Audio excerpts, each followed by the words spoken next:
So hello guys, welcome back to my new video. And today we will study about the internal working of HashMap, how actually HashMap works.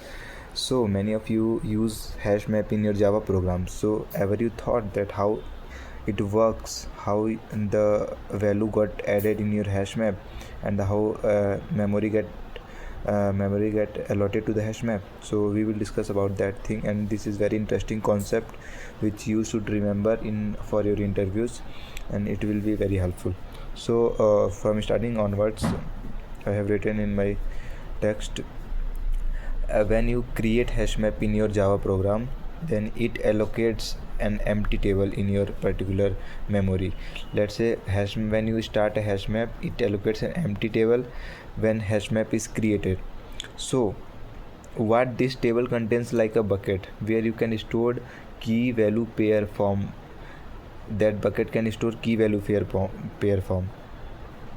So this first one is completed, and the second one is when you store something, basically three steps going to happen. Let's say you are storing, for an example, let's say this is HashMap. You are storing as dot put a comma b. Let's say you are doing this operation. So what happens here is that you are taking the key, and first the key of that particular hash, this key will go to the hashing function. It will calculate the hash value of a, which is very unique to identify its value. So take the key and calculate its hash. So Java runs the key through hashing function. It goes through the hashing function to produce particular number. So this number helps Java decide where this key should live. For fetching that particular value, we have to store that particular number as a unique. So second step is convert the hash into a bucket index. Java then uses that number to pick a bucket inside the table.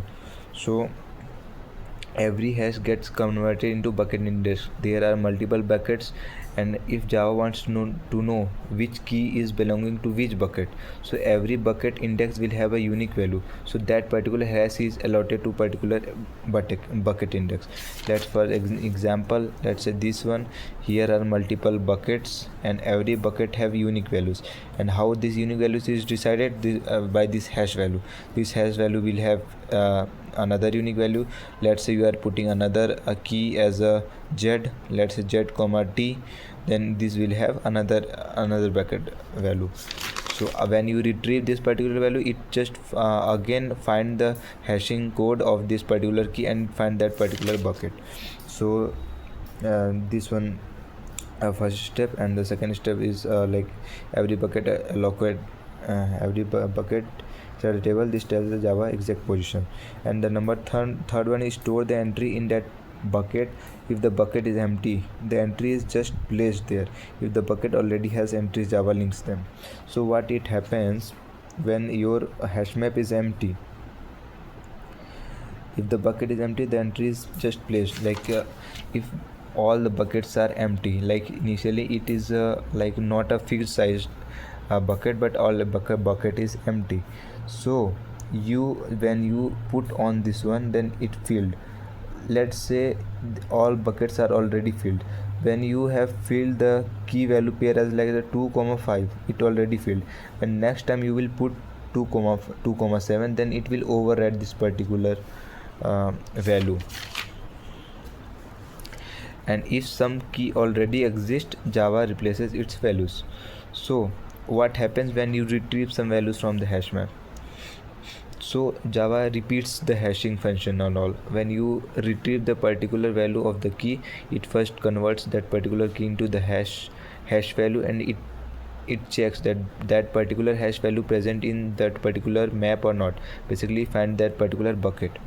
So to fetch the value in Java, takes the key and it recalculates its hash and find the correct bucket. Every bucket have let's say for an example, every bucket have different hash value. So it retrievably checks that which hash map is mapping with which bucket.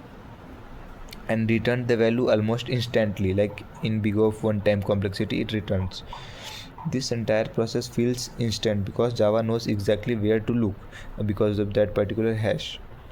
So one concept comes here is how HashMap handles collision. So what do you mean by collision? Let's say there is key which is already, let's say here, key k1, key k1. Let's say this key is already present. So when two different keys are sent to the same bucket, let's say here is bucket and we are sending the similar key to the same bucket, Java handles this gracefully. So it stores both item in the same bucket, like it stores both the key in the same bucket. After that it form in the linked list data structure, like that this is bucket 1 b1 k1 k2, this form of linked list data structure is formed. And if this data structure goes expand, then it form the tree data structure like balance tree.